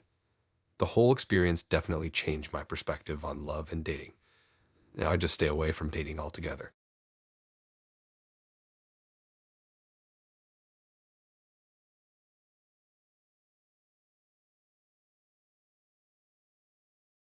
Looking back, all the red flags were there. I was just too blinded by something: lust, loneliness, a desperate need to believe that maybe, just maybe, I had finally found someone who was actually interested in me for more than a free dinner. Whatever it was, it made me ignore all the warning signs that Grace was, to put it mildly, not okay. We met on OkCupid. Her profile was unique. Lots of pictures of her with cats, which is usually a plus in my book. But these weren't normal cat pictures. They were like staged, like she dressed the cats up in little outfits and posed them in bizarre positions. And her bio was even weirder. It was all about how she was an old soul searching for her kindred spirit, and how she believed in cosmic connections and past life regressions. It was like a bingo card of dating app cliches, but dialed up to 11. But hey, I'm a sucker for a quirky girl. And she was cute in a sort of ethereal, pixie-like way. So I swiped right. We matched, and she messaged me almost immediately. The conversation was intense. She asked me about my deepest fears, my childhood traumas, my spiritual beliefs. It was like a therapy session disguised as flirtation. But I was intrigued. I'd always been drawn to girls who were a little bit out there. We made plans to meet for coffee. She chose the place, a tiny, obscure cafe in a part of town that I'd never been to before. It was decorated with crystals and dream catchers, and the air smelled strongly of incense. I should have turned around right then and there, but I was already committed. Grace arrived a few minutes late, wearing a long, flowing dress and a headband adorned with feathers. She looked like she'd just stepped out of a Renaissance fair. Her eyes were wide and intense, and she spoke in a soft, breathy voice. "I knew we were meant to meet," she said, taking my hand and squeezing it a little too tightly. "The universe has brought us together." Okay, that was a bit much, but I played along, trying to be polite. We ordered our coffees, and the conversation started again, just as intense as it had been online. She asked me about my dreams, my anxieties, my relationship with my mother. It was exhausting. Then she started talking about her cats. "They're not just pets," she said, her voice taking on a reverent tone. "They're my familiars. They guide me. They protect me." She went on and on about her cats, their personalities, their psychic abilities. It was like talking to someone who was completely detached from reality. I started getting a really bad feeling about this date. But then things took a turn for the truly bizarre. Grace leaned in close, her eyes locking onto mine. "I have something to tell you," she whispered. "Something important." My heart started pounding. What was she going to say? That she was a witch? That she was secretly a Russian spy? I had no idea, but I knew it wasn't going to be good. "I've had a vision," she said, her voice trembling. "A vision of our future." "Our future?" I repeated, my voice cracking. "Yes," she said. "I've seen us together. We're going to be together forever. We're going to have a family. We're going to." She paused, her eyes widening in a way that genuinely scared me. "We're going to save the world," she said, her voice barely a whisper. I stared at her, speechless. Save the world? What the hell was she talking about? I don't understand, I said, my voice shaking. It's okay, she said, reaching for my hand again. You don't have to understand. You just have to trust me. That was it. I was done. I couldn't take it anymore. Look, I said, standing up abruptly. I'm sorry, but I can't do this. This is too weird for me. She looked shocked, her eyes filling with tears. What? But the vision, she stammered. The universe. I don't care about the vision, I said, backing away. I don't care about the universe. I just want to go home. I turned and walked out of the cafe, leaving Grace sitting there alone, surrounded by crystals and dream catchers. I didn't look back. I blocked her number, deleted her from OkCupid, and tried to forget she ever existed. But I couldn't shake the feeling that I'd dodged a bullet, that I'd narrowly escaped some kind of crazy cult. A few weeks later, I was scrolling through Facebook when I saw a news article about a woman who had been arrested for animal cruelty. She had been keeping dozens of cats in her apartment, and they were all severely malnourished and neglected. The woman's name, Grace. I stared at the picture of her in the article, her eyes wide and vacant, her hair a mess. It was the same Grace I'd gone on a date with. The same Grace who had talked about saving the world with her psychic cats. I felt a chill run down my spine. Looking back, all the red flags were there. I just hadn't wanted to see them. I had wanted to believe that maybe, just maybe, I had finally found someone special. Instead, I found someone who was deeply, disturbingly unwell. Ever since I always do a thorough search and look into public records or other online sites to ensure that the person isn't hiding their identity or a past criminal record.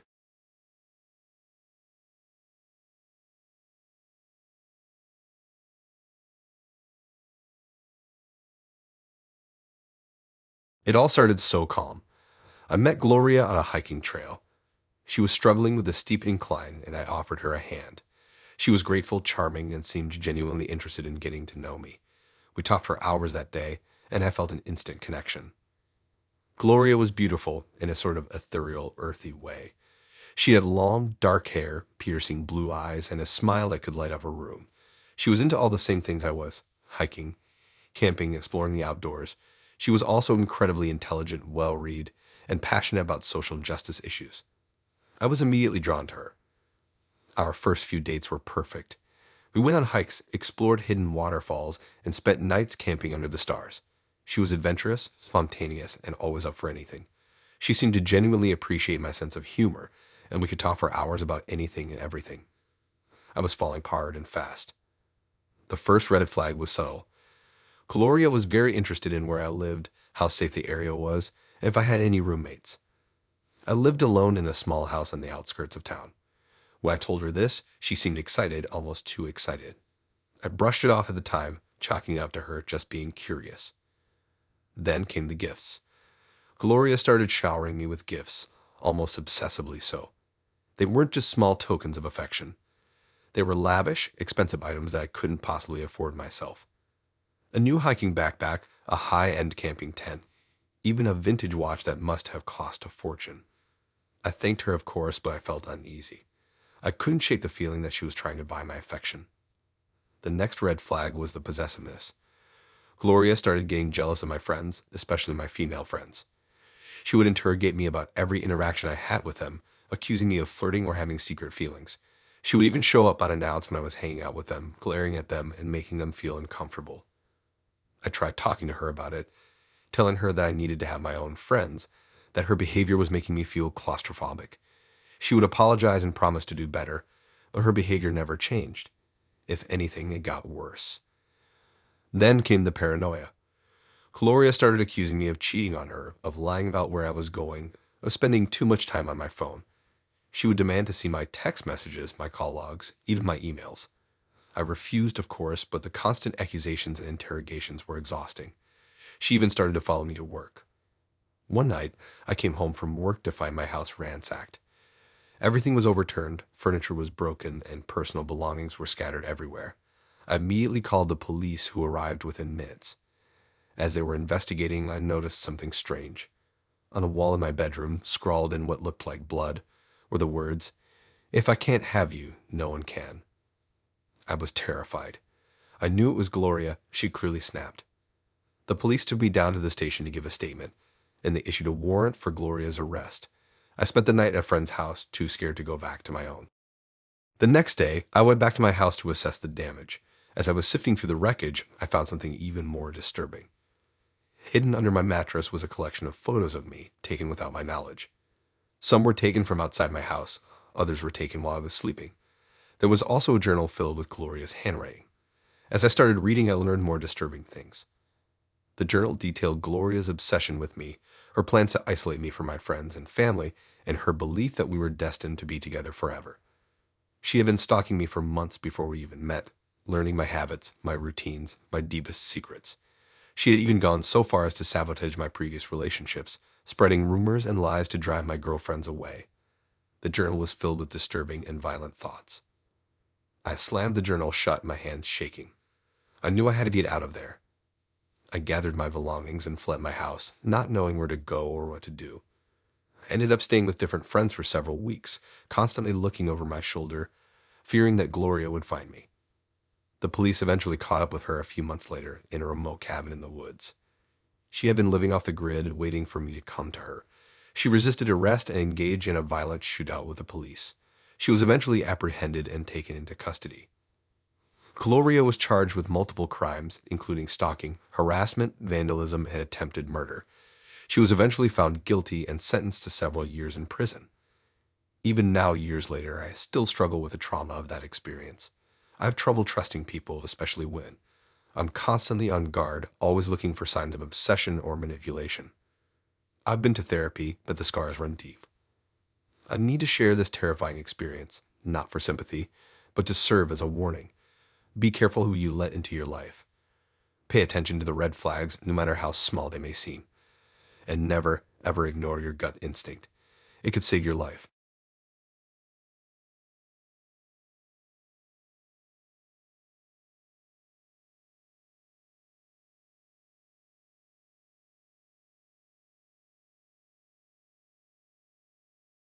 Everything seemed normal at first, but then Dorothy started talking about her collection. I'd swiped right on her on Tinder. She was cute, had a cool, alternative style, and her bio mentioned she was into horror movies and vintage records. Seemed like a perfect match for me, a nerdy film student with a penchant for obscure music. We chatted for a few days, making small talk about our favorite directors and bands, and decided to grab dinner. The restaurant was a cozy little Italian place downtown. Dorothy showed up looking even better than her pictures, rocking a vintage band t-shirt and a pair of ripped jeans. The conversation flowed easily, and we bonded over our shared love of all things spooky and macabre. She was funny, intelligent, and genuinely seemed interested in what I had to say. So far, so good. Then she asked me about my hobbies. I told her about my film projects, my passion for collecting vinyl, and my interest in vintage cameras. She seemed genuinely intrigued, and the conversation shifted to her own hobbies. That's when she mentioned her collection. I collect unique things, she said, a strange glint in her eyes. Things that tell a story, things that have a history. I was curious. Like what? I asked, taking a sip of my wine. She hesitated for a moment, as if debating whether or not to tell me. Well, she said, leaning in closer, I collect antique dolls. Okay, not what I was expecting, but not necessarily a red flag. Lots of people collect dolls. That's cool, I said, trying to sound enthusiastic. My grandma used to collect dolls. She had a whole room dedicated to them. Dorothy's eyes widened. Really, she said, her voice filled with excitement. Do you think I could see them sometime? She passed away a few years ago, I said a little awkwardly. The dolls are probably in storage somewhere. Her face fell. Oh, she said, her voice deflated. That's too bad. Well, maybe I can show you my collection sometime. I hesitated. I wasn't really that interested in seeing her dolls, but I didn't want to be rude. Sure, I said, maybe sometime. That's when the conversation took a turn for the weird. She started describing her dolls in detail, their names, their histories, their supposed personalities. She talked about them like they were real people, her tone shifting from excited to almost possessive. This one is Beatrice, she said, pulling out her phone and showing me a picture of a creepy porcelain doll with cracked paint and lifeless eyes.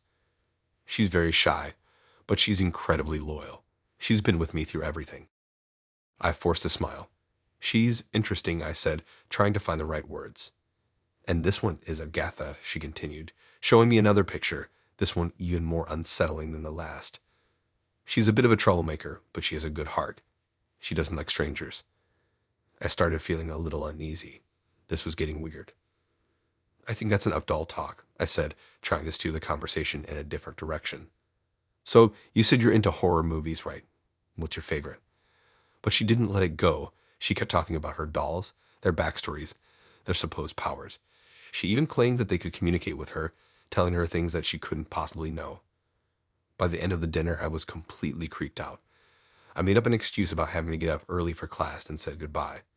I walked her to her car, trying to keep a safe distance. I had a really great time, she said, her eyes fixed on mine. We should do this again sometime, and you should definitely come see my collection.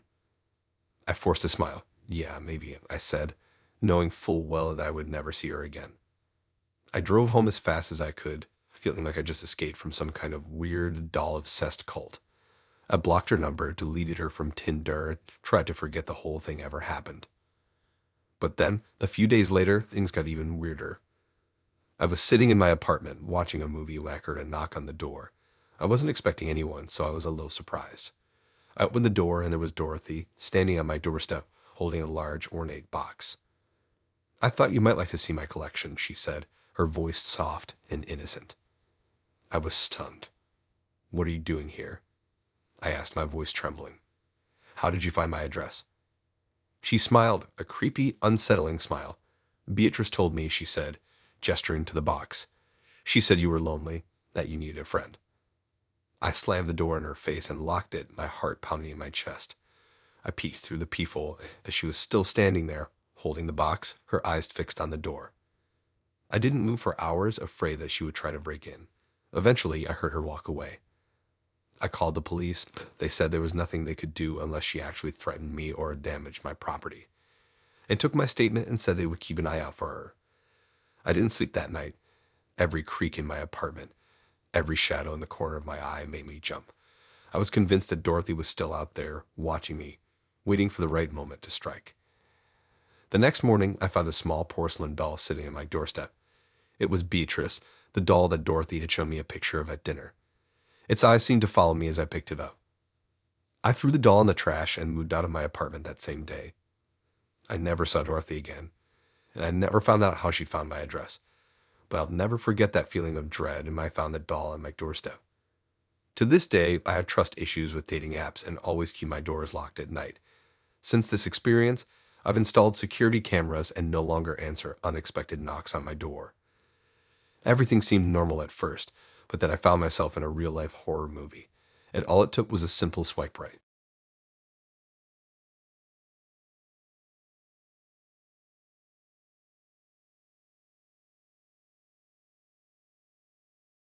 This is a true story that still haunts me, not because of jump scares or gore, but because of the slow creeping realization that I was completely wrong about someone.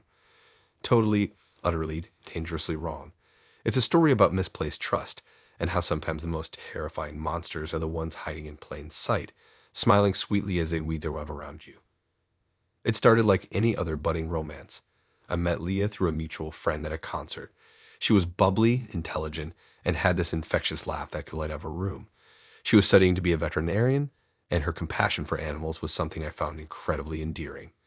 I was in my late 20s, working a stable but unfulfilling office job, and Leah felt like a breath of fresh air. We started dating, and things moved quickly.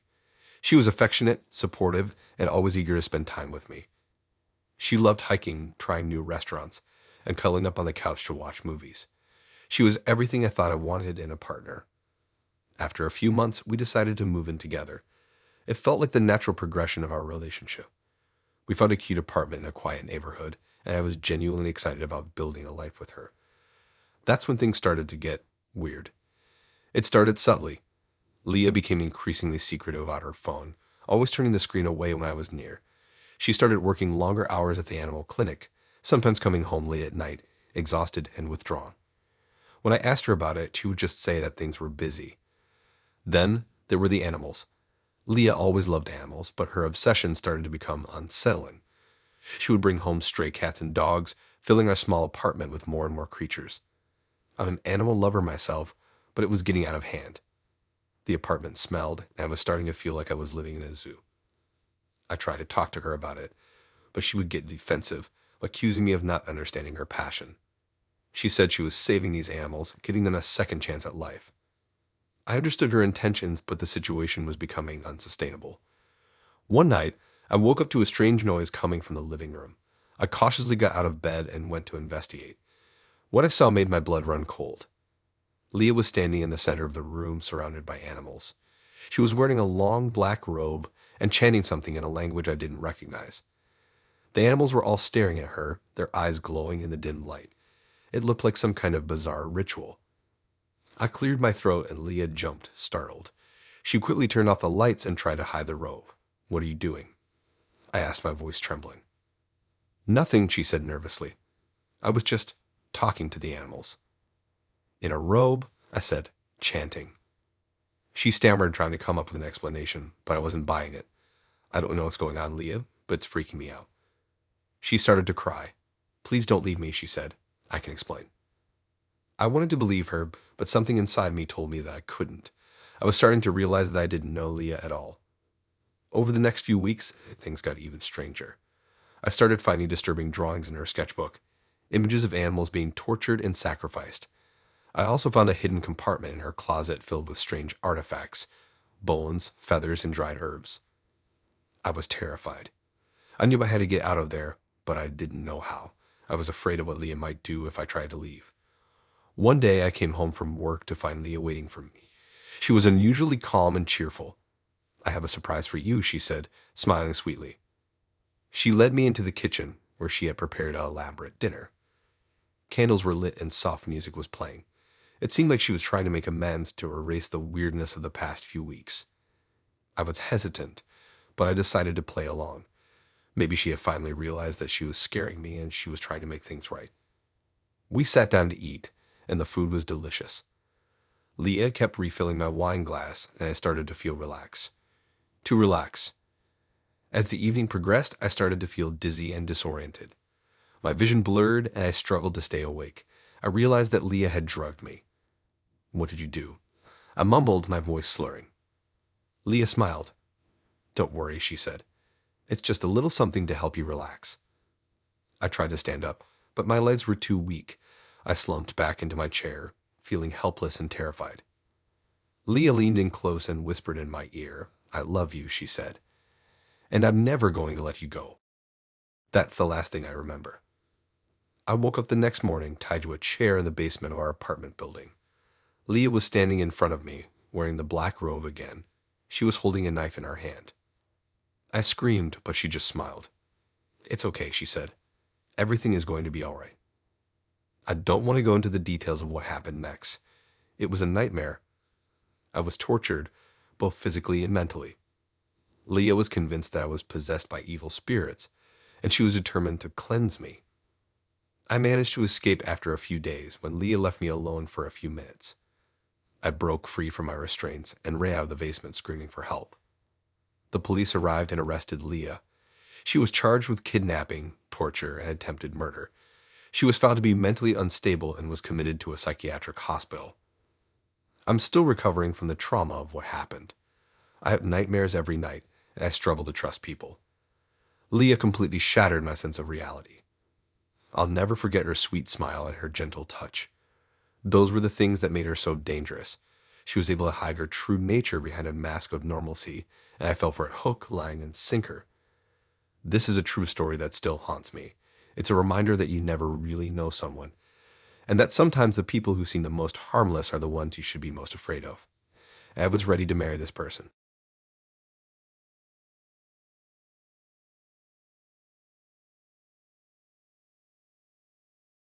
I never thought this would happen to me, but that's what everyone says, right? I was always a cautious one, the one who warned my friends about red flags and sketchy behavior. Ironic, isn't it, that I ended up in a situation that could have been ripped straight from a true crime documentary. It all started so innocently. I met Sam at a local art gallery opening. He was tall, with kind eyes and an easy smile. He was wearing a worn leather jacket and had this artistic vibe that I found instantly appealing. We talked for hours that night, art, music, and life in general. He seemed genuinely interested in what I had to say, and I felt a real connection forming. He was a musician, a guitarist in a local band. I loved live music, so I was immediately intrigued. He invited me to their next show, and I happily accepted. The show was at a small, dimly lit bar downtown. The music was good, and Sam was captivating on stage. He had this raw energy and passion that drew me in. After the show, he introduced me to his bandmates, who were all friendly and welcoming. I felt like I was finally finding my place in the city, like I was surrounded by people who understood me. We started dating shortly after that. Sam was romantic and attentive, always planning thoughtful dates and showering me with compliments. He wrote me songs, painted me pictures, and made me feel like I was the only woman in the world. It was intoxicating. I fell hard and fast. He had a way of making me feel incredibly special, but there were also times I felt uneasy.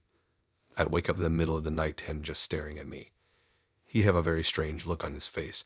When I asked if he was okay, he'd just tell me he was dreaming. It always made me wonder. A few months into the relationship, Sam suggested we take a trip to his family's cabin in the woods. It was supposed to be a romantic getaway, a chance for us to escape the city and reconnect with nature. The cabin was isolated miles from the nearest town.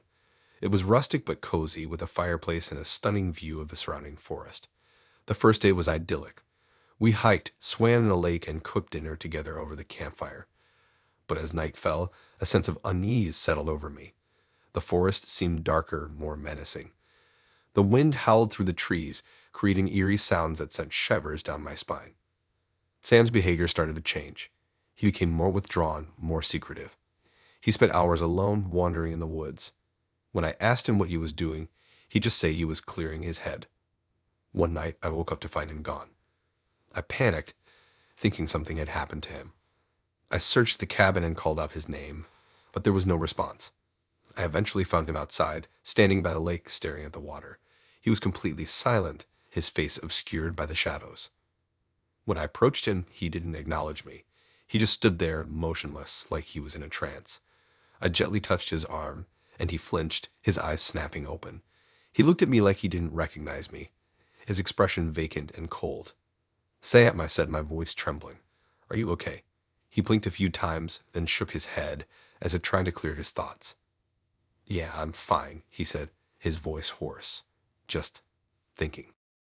The next day, things went from bad to worse. I found a hidden compartment in the cabin's basement. Inside, there was a collection of disturbing items, photographs of women, newspaper clippings about missing persons, and a strange, hand-drawn map of the surrounding forest. My heart pounded in my chest as I pieced together the implications. Sam wasn't just a musician with an artistic soul. He was something else, something darker, something terrifying. I tried to leave the cabin, but Sam stopped me. He knew what I had found, and he wasn't going to let me go. He locked the doors and windows, trapping me inside with him. He became erratic and unpredictable, alternating between moments of tenderness and fits of rage.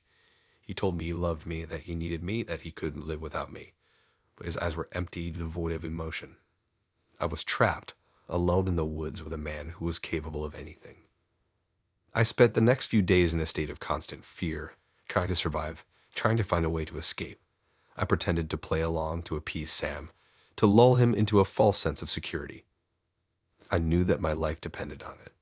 Finally, after what felt like an eternity, I saw an opportunity. Sam left the cabin to gather firewood, leaving me alone for a few precious minutes.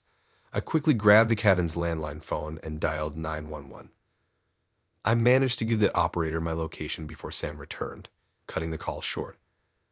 I braced myself for his anger, but he just stared at me, his eyes filled with a strange mixture of sadness and resignation. "I know what you did," he said, his voice barely a whisper. "It's okay. It's all going to be okay." The police arrived a few hours later, sirens wailing in the distance. They stormed the cabin and arrested Sam without incident. I was rescued, but the trauma of that experience will stay with me forever. I learned that even the most charming and seemingly kind people can be hiding dark secrets, and that sometimes the greatest danger comes from the people you least expect. After that, it was confirmed that Sam was a serial killer. It was determined that the hand-drawn map was where he buried his victims. I never thought this would happen to me, but I'm glad I was able to survive. To this day, it makes me sad and worried that I could have been another one of the victims.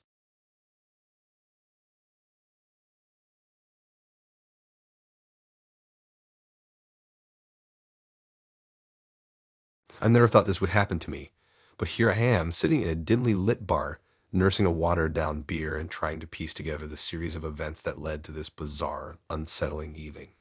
I've always considered myself a pretty good judge of character, but Kara completely threw me for a loop. We met on a hiking trail, which in hindsight should have been my first clue. I'm more of a Netflix and chill kind of guy, not exactly an outdoorsman. But my buddy convinced me to join him, promising stunning views and maybe even the chance to meet a nice girl. He wasn't wrong about the girl part, at least. Kara was stunning. Long dark hair, piercing green eyes, and a smile that could melt glaciers. She seemed genuinely interested in me, asking about my job, my hobbies, my family. We talked for hours as we hiked, and I found myself completely captivated. She was smart, funny, and had this quirky energy that I found incredibly attractive. I asked her out for dinner that night, and she said yes without hesitation. Things moved quickly from there. We went on a few more dates, each one more enjoyable than the last. I was starting to fall for her hard. She seemed perfect, like everything I had ever wanted in a partner. The first red flag, which I initially dismissed as eccentricity, was her obsession with true crime. She could rattle off details about gruesome murders, serial killers, and unsolved mysteries with disturbing ease. She even had a collection of true crime books and documentaries that would make your skin crawl. I tried to laugh it off, telling myself that everyone has their quirks, but it did make me a little uneasy. Then came the strange gifts. She started bringing me little presents, things like antique knives, vintage handcuffs, and a lock of hair that she claimed belonged to a famous murder victim. I told her I appreciated the thought, but that I wasn't really into that kind of stuff. She just smiled and said that she knew me better than I knew myself. The turning point was the weekend we spent at her family's cabin in the woods. I was excited to get away from the city and spend some quality time with her, but as soon as we arrived, I started to feel like something was off. The cabin was isolated miles from the nearest town with no cell service and no neighbors in sight. It was old and dilapidated with creaky floors and cobwebs in every corner. Kara seemed to love it though, telling me stories about her childhood summers spent exploring the woods and playing in a nearby lake. That night, after a few too many beers, she started telling me about her family history. She claimed that her ancestors were witches and that the cabin was built on sacred ground. She said that she had inherited their powers and that she could communicate with spirits. I tried to laugh it off, like she was dead serious. She led me outside into the darkness and started performing some kind of ritual. She chanted in a language I didn't understand, danced around a bonfire, and even sacrificed a live chicken. I was completely freaked out. I told her that I wasn't comfortable with what she was doing and that I wanted to go back to the cabin. She just laughed and said that I was being silly, that I needed to embrace my inner darkness. She tried to pull me into the ritual, but I resisted. That's when things took a turn for the worse. She started acting strangely, her eyes rolling back in her head, her voice changing. She claimed that she was possessed by a spirit, a powerful entity that wanted to use me for its own purposes. She tried to force me to drink some kind of potion, but I refused. She became enraged, her face contorting with fury. She grabbed a knife and lunged at me, screaming that I was ruining everything. I managed to dodge the attack and ran back to the cabin, locking the door behind me. She pounded on the door, yelling and screaming, threatening to kill me. I was terrified. I barricaded the door with furniture and hid in the attic, praying that she would eventually give up and leave. But she didn't. She spent the entire night outside the cabin, howling at the moon and performing her bizarre rituals. I didn't sleep a wink. I was convinced that she was going to break into the cabin and murder me in my sleep. I waited until sunrise, then cautiously made my way outside. Kara was gone. The cabin was silent. I ran as fast as I could back to the main road and flagged down a passing car. I told the driver what happened, and he drove me to the nearest police station. The police investigated the cabin, but they found nothing. Kara was nowhere to be seen. They questioned me extensively, but they seemed skeptical of my story. They suggested that I might have been hallucinating or that I was exaggerating the events. I haven't seen or heard from Kara since that night. I don't know where she is or what she's doing. But I'll never forget the terror I felt in that cabin, the feeling that I was trapped in a nightmare from which there was no escape. I learned a valuable lesson that weekend about trusting my gut and paying attention to the red flags. I'll never ignore my instincts again, and I'll definitely be more cautious about who I date. I never thought this would happen to me, but I'm grateful to be alive and to have escaped with my life. Now I just drink and am thankful for the events of that night.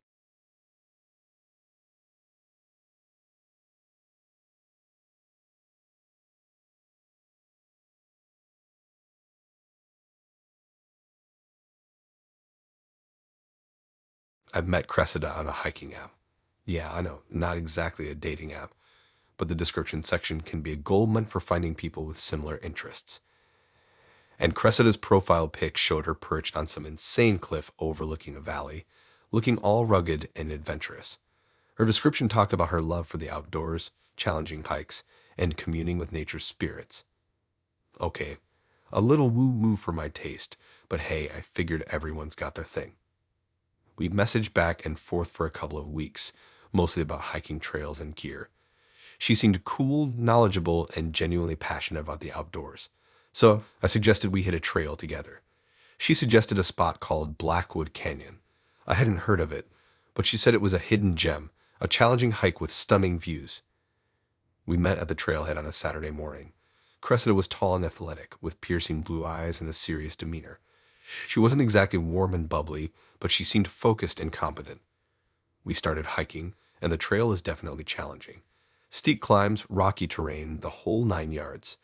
But the scenery was incredible, towering trees, rushing streams, and panoramic views that stretched for miles. For the first few hours, the hike was pretty uneventful. We talked about hiking, the environment, and our lives in general. Cressida was surprisingly reserved, but she seemed to open up a little as we got further into the canyon. She told me about her job as a park ranger, her love for animals, and her deep connection to the natural world. Then she started talking about the canyon itself. "This place is special," she said, her voice taking on a hushed tone. "It's full of energy, full of spirits." I chuckled. "Spirits?" I said. "You mean like ghosts?" She stopped walking and turned to face me, her eyes intense. "Not exactly ghosts," she said. "More like the essence of the earth, the memories of the trees, the whispers of the wind." Okay, here we go. The woo-woo was coming out. I tried to play it cool. "Interesting," I said. "I'm more of a science guy myself, but I respect your beliefs." She just stared at me for a moment, then turned and continued hiking. The rest of the hike was silent. Cressida seemed lost in her own thoughts, and I didn't want to push her. As we got deeper into the canyon, the atmosphere began to change. The air grew colder, the shadows grew longer, and the silence became more profound. I started feeling uneasy, like we were being watched. Then Cressida stopped again. She was standing in front of a massive, ancient-looking tree, its branches gnarled and twisted like skeletal fingers. "This is it," she said, her voice barely a whisper. "This is the place." "The place for what?" I asked, my heart starting to pound. She didn't answer. She just reached into her backpack and pulled out a small, oddly shaped stone. It was black and smooth, and it seemed to absorb the light around it. "This is a focus stone," she said. "It helps me connect with the spirits of the canyon." She closed her eyes and held the stone in her hand, her lips moving silently. I watched her, feeling increasingly uncomfortable. What was she doing? Was she casting a spell? After a few minutes, she opened her eyes. They were wide and glassy, and her pupils were dilated. She looked like she was in a trance. "They're here," she said, her voice sounding strange and distant. "They want to talk to you." "Who's here?" I asked, my voice trembling. "Who wants to talk to me?" She didn't answer. She just pointed to the tree. "Listen," she said. "Can you hear them?" I strained my ears, but all I could hear was the wind rustling through the leaves. "No," I said. "I don't hear anything." She frowned. "You're not open," she said. "You have to let go of your doubts. You have to believe."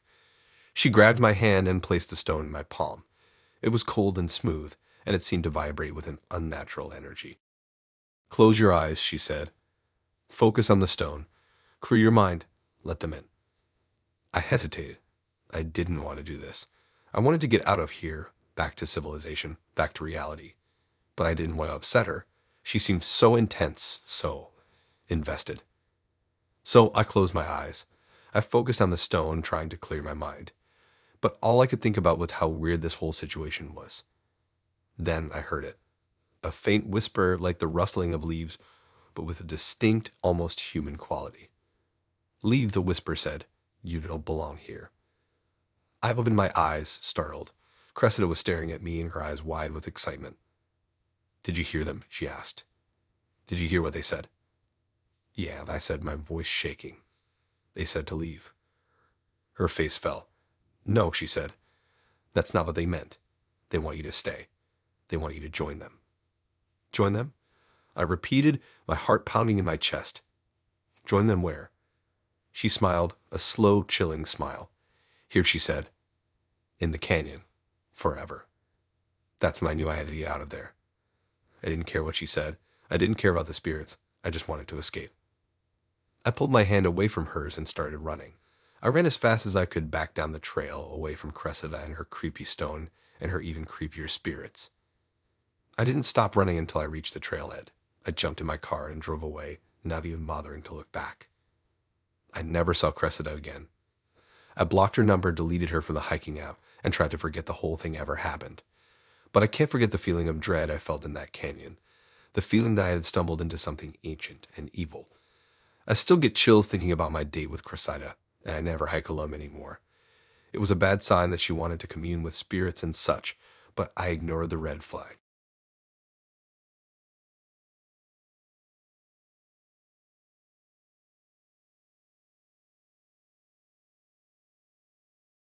I met Michael online, on a dating app specifically designed for people with niche interests. In our case, a shared love of obscure 80s synth-pop. He was a musician himself, or so he claimed, and his profile was filled with photos of him playing various instruments in dimly lit studios. He was attractive, intelligent, and seemed genuinely interested in getting to know me. We hit it off immediately. Our first date was at a retro arcade where we bonded over our shared nostalgia for Pac-Man and Donkey Kong. He was charming, funny, and surprisingly good at air hockey. I felt an instant connection, a sense of ease and comfort that I hadn't experienced in a long time. The red flag started subtly. He'd show up unexpectedly at my favorite coffee shop, claiming he just had a feeling I'd be there. He'd know details about my day that I hadn't shared with him, like the name of the barista who always made my latte with a book I was reading on bus. I chalked it up to coincidence, to him being observant and attentive. Then came the social media stuff. He started liking every single one of my posts, even the ones that were weeks or months old. He'd leak comments that were a little too personal, a little too intimate, like he knew me better than he actually did. I adjusted my privacy settings, limiting what he could see, but it didn't seem to deter him. He started suggesting we sync our calendars so we could always be on the same page.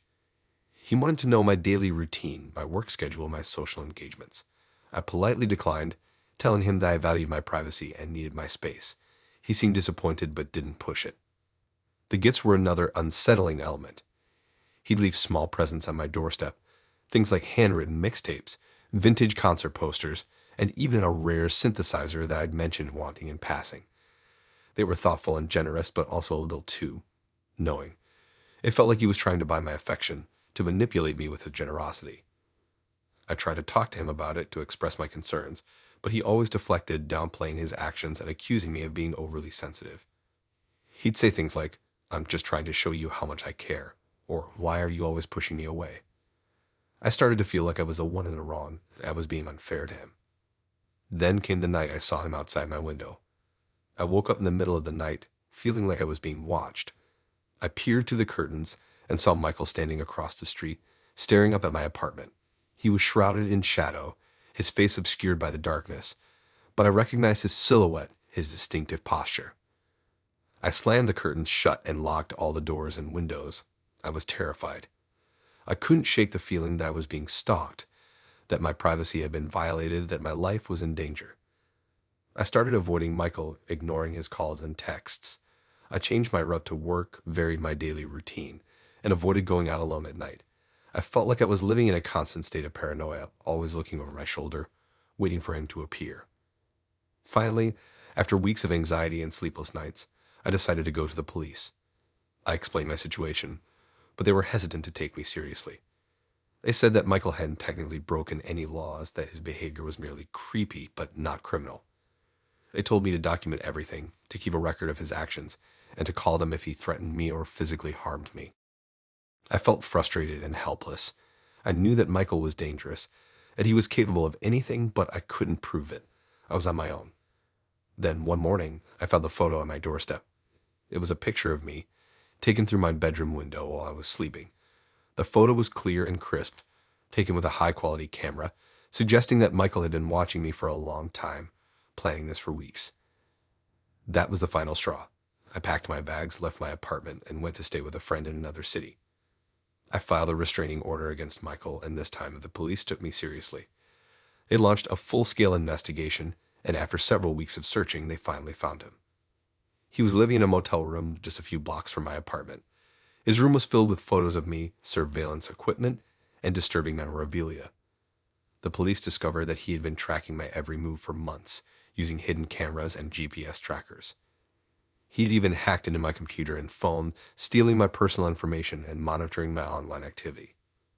Michael was arrested and charged with stalking, harassment, and invasion of privacy. He pleaded guilty and was sentenced to several years in prison. I'm still traumatized by the experience, but I'm slowly learning to heal. I moved to a new city, changed my name, and started seeing a therapist. I'm more cautious now, more guarded, more aware of the dangers that lurk beneath the surface of seemingly harmless interactions. I thought I was being paranoid until a photo appeared on my doorstep. It was a chilling reminder that sometimes our worst fears are justified, and that we must always trust our instincts, even when they seem irrational or unfounded.